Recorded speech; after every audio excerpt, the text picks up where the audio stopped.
Hey guys, in this video we're going to be checking out the iRangeX i6X radio, and this is pretty much an exact clone of the Flysky version of this, which is the FS i6X radio, which I reviewed on my channel several months ago. And I've compared the feel of the gimbals on both of these, all of the switches and the dials, and I even opened up both of these radios to compare the circuit boards of both, and I'll put a picture of the circuit board of the iRangeX up here now.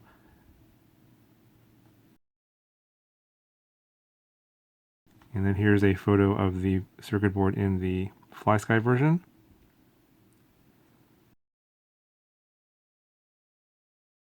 And if you compare those two photos, they're basically the same. The PCB on the iRangeX is blue and the PCB on the Flysky is green, but the layout and all the chips and everything is exactly the same.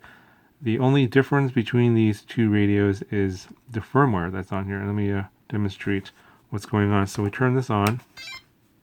It's a little startup screen here and here, and then this little icon or little picture here is different than what's on the Flysky.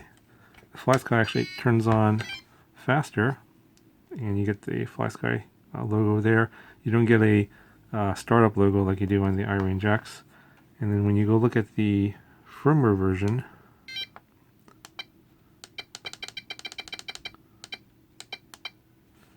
here on the Flysky, it's dated July 2016, although it's 1.0 here. And then on the iRangeX,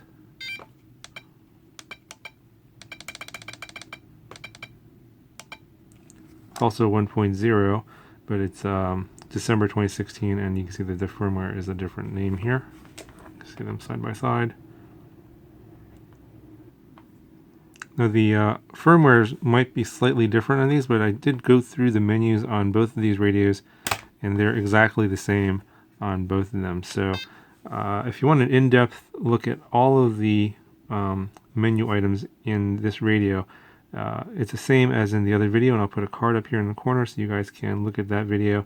The only difference between this radio and the Flysky version is the iRangeX comes with a clone of the FS-A8S micro receiver,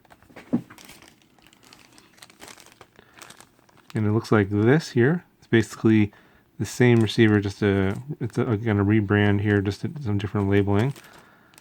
And the Flysky version, the i6X, comes with the X6B receiver, which is a full range receiver. It's a bit larger, and you'll see that receiver in that video. The price difference between these two right now is, I think, about $15 actually. So if you go to the link for this one, the iRangeX, I think it's listed for $47, but right now there's a coupon where you can get this with the micro receiver for $40, which is actually a really good bargain if you're a beginner and not really sure what kind of radio you should be getting. And for $40, this is a really good radio just for a beginner. It's got some really good entry-level features, and definitely worth it if you want to try and get into the hobby. So just go really quick through some of the menu items here. I'm not going to really go into super detail here. You want the setup menu here. You can just go in here by clicking the OK button twice, and then up and down will go up and down in the menu here with a little arrow. You can select. You have I think in this one it's 20 models as well. You can change your model name, model type, it's airplane or glider or quadcopter, I believe. And then you can copy your model, reset your model. You got a receiver set up over here where you can change from mode 1A to 2A. At default to 2A. If you need to bind to a receiver that's 1A, you can go in here and change your RF standard to go in there. You set up your failsafe, receiver battery, and sensors here. Going down, just trainer mode, student mode.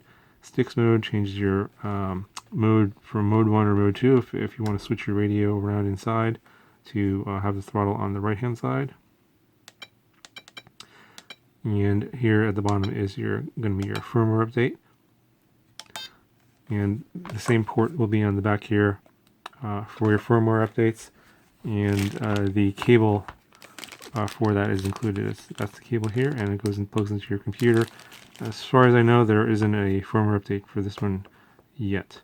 The other menu here is the function setup, where you can reverse your channels, endpoints, basic functions like your auxiliary channels and sub-trim and dual rate and expo if you're into airplanes, along with mixes, elevons, VTL. All of these things I went through in the other video, which you can click on in the right hand corner. Which is why I'm flying through this really quickly. Okay, so one thing that you should be aware of, and I did mention this in the video as well, but I'll also bring this up in this video, is that out of the box it comes only, I believe, 4 channels enabled, although it is capable up to 10 channels, and you have to enable all the auxiliary switches and turn them on for every model.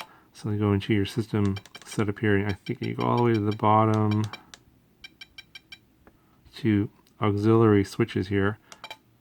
So here you can go ahead and turn on and off your switches that you want enabled. So here I have switch A and B enabled along with the 2 variable dials, but I don't have C and D switches enabled. They're actually turned off right there. And then if you want to increase this from 6 channels to 10 channels, you just have to go all the way to where's this channel here, and then increase that to 10. We'll give you 10 full channels. Then you have to press and hold the cancel button to save it. And we go back in here and see that we now have 10 channels available to us if we want to use them. Now in terms of the feel of the gimbals, they feel pretty much the same as the Flysky version. I've been using this for about a week, flying a few models, and I have no complaints. It feels fine. If you're used to the ratcheting feel on throttle from like the Spectrum or the Tyrannus, this does not have any of the ratcheting on the throttle stick for this radio, and actually pretty much all the Flysky radios. So it's something you should be aware of if you're more used to a higher end radio. If you're obviously getting into the hobby, you won't know the difference. The gimbals feel just fine. I did go ahead and I did test bind these to all the other Flysky receivers that I have, the X6B, IA6C from Turnigy, the A8S, then this binds just fine with all those, as well as the older generation 1A protocol receivers that are on some of the brushed micro builds. It binds with that as well, no problem. Anyway, guys, just a quick look at the iRangeX i6X radio. It's a pretty good deal at $40. Let me know if you guys have any questions. I'll put a link in the description if you want to check it out. And I'll talk to you guys in the next video.